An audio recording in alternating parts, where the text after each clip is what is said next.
artiste guinéen Exactly. basé à Kingston. Jamaica. Yes. Et aux États-Unis actuellement.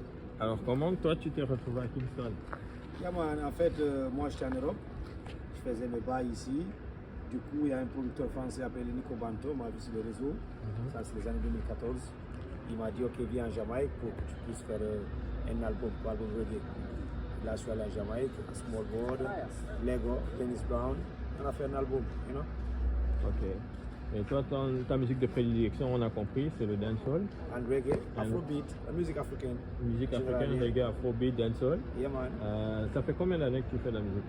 Ah, je suis dans la musique, je dirais une dizaine d'années. Yeah, man. Ok. Et à quel moment tu as émigré à Kingston? Je te dis, les années 2014, je commençais d'aller là-bas. Mais tout de même avec le corona, j'ai quitté l'Occident, je suis allé 2020, je suis resté une année en Jamaïque. Yeah. D'où j'ai fait quelques titres comme beaucoup Cartoon Things au Jamaïque. Ok. Quels sont tes titres les plus écoutés aujourd'hui?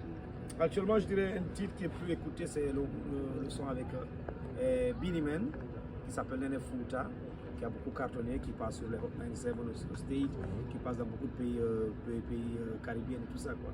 Et sinon, on a des hits locaux qui s'appellent Taku, qui passe très bien actuellement dans le monde guinéen et tout ça. Donc tu sers de pont entre la diaspora Yes, man. en Jamaïque et le pays en Guinée? Pas seulement la Jamaïque, je dis je suis artiste activiste et je sers de pont entre les Noirs de la diaspora et de métropole. Alors parfois je suis en Jamaïque, où je suis dans les universités où je parle de l'Afrique, de l'homme noir, et parfois moi j'étais en Colombie, invité par la vice-présidente française Marquez Mina, où on est passé dans beaucoup d'universités, où on donne des conférences, on parle de l'Afrique. Parce qu'on estime qu'il faut que l'Afrique réécrive ses narratifs, tu vois. C'est ça. Et justement, dans tes chansons, est-ce que tu parles de ce thème-là? Exactement, on a des sons que oui, qu'on parle. Ça, oui. Il faut que l'Afrique reprenne son histoire en main. Exactement. L'Afrique puisse réécrire son propre histoire. On ne peut pas attendre que d'autres pays écrivent notre histoire. Il faut qu'on la réécrive nous. Et on est dans ce processus via la musique et la culture. Et toi, tu t'es dit que le mieux pour toi, c'était d'être basé là-bas, du coup, pour parler au plus grand nombre? Oui, comme heureusement, je pratique beaucoup de langues. Je parle beaucoup espagnol, français, anglais. Et alors, je profite pour aller faire mes tournées, passer dans les universités, ça. Mais comment tu as fait pour justement arriver à la musique? Parce que tu as beaucoup de talent dans les langues. Tu aurais pu être traducteur, interprète, ce genre de choses. C'est le destin, c'est le destin. C'est le destin, et puis comme le dit le jeune frère Saifon, c'est le destin. La musique nous a choisi, on a choisi la musique. Justement, tu as parlé de Saifon. Comment se fait la connexion? Tu as dit que tu es son aîné. Yes, comment commence votre histoire? Ça commence où? En fait, moi j'étais à Kingston, Jamaïque, et puis je vois sur les réseaux qu'il y a un jeune qui cartonne grave en Guinée. Et puis après les enquêtes, je me rends compte que c'est un de mes jeunes frères. Et puis tout dernièrement, j'ai eu des accidents. Et puis le mec me dit, mais Safa, il faut que tu viennes avec moi en tournée pour que tu puisses te récupérer. Et puis là, il m'a amené en Europe, on tourne avec lui, on fait du ouf, on fait... C'est que j'ai dit, depuis les indépendances, c'est la première fois que la Guinée arrive à organiser des événements comme ça. Qu'un artiste guinéen vient remplir des salles de 2000, un peu plus, tu vois. Alors le petit est en train réécrire l'histoire, la musique guinéenne, et on le soutient, c'est comme ça. C'est bien comme ça, il faut ouvrir, mais tu dis propre, ça vous ouvrir. C'est super. Et du coup, quel message tu aimerais adresser à ceux qui te regardent ou qui t'écoutent là actuellement? On va être un peu plus vaste. Le message que j'ai, c'est le message de toujours. Il faut que la jeunesse africaine soit consciente et focus pour le développement de l'Afrique. C'est ça l'objectif. On est là pour ça. On veut que l'Afrique se développe. Parce que parfois on en a honte quand on prend des étrangers, on les amène chez nous, il n'y a même presque pas de route, d'électricité. Ça nous rend compte. Aussi, on est de la génération après la colonisation, alors on est décomplexé. On veut que l'Afrique soit libre et émancipée. C'est ça. On fait la musique pour ça. On est des artistes activistes. C'est bien ça. Comme l'Afrobeat est en train de le faire. Imposer la musique africaine dans le monde entier. On utilise cette musique, cette culture pour développer l'Afrique, c'est ça. Tu sais qu'il y a des artistes avant toi qui étaient aussi activistes, Tikenja, Alpha Blondy, voilà, c'est des grands frères que toi tu as écoutés. Oui, j'ai beaucoup écouté.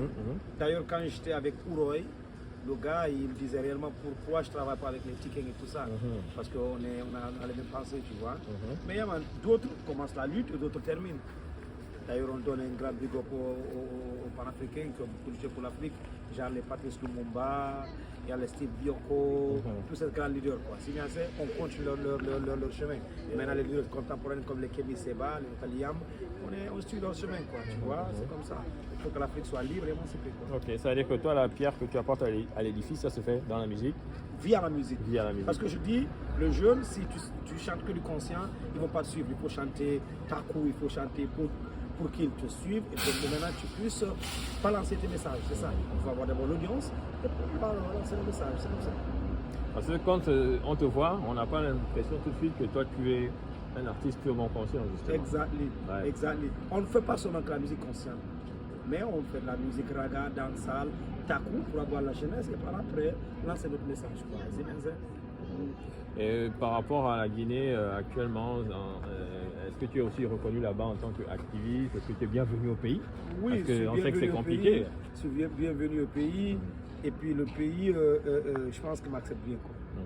Les fans, les autorités, les intelligents et les moins intelligents, ils connaissent Safa Diallo et c'est Ramba, c'est takou, c'est comme ça. Qu'est-ce que nous prépare Safa Diallo justement là bientôt? On va continuer avec la tournée du frère, on va le suivre, l'épauler, on s'entraide et par après les surprises arrivent. Quoi. Beaucoup de sons, beaucoup de titres. Et d'ailleurs j'ai dédicacé un album ça fait pas longtemps aux États-Unis et ça continue comme ça. Quoi. Comme je le dis, on prend le Made in Guinée, le Made in Afrique, on l'exporte à l'international. Moi je fais des albums en Guinée, mais je pars aux États-Unis, je pars à Kingston, à Bogota, je dédicace là-bas. Ok. Quand tu dis on assiste frère en tournée, est-ce que toi aussi tu es sur scène? Yeah. Je suis sur scène et puis ça fait du fire. Ok. On peut dire que tu fais les premières parties? Non, les deuxièmes parties. Les deuxièmes parties. Ok, Safa Diallo, merci d'avoir été avec nous. Est-ce que tu peux nous faire un acapella? Yes, man. Une partie.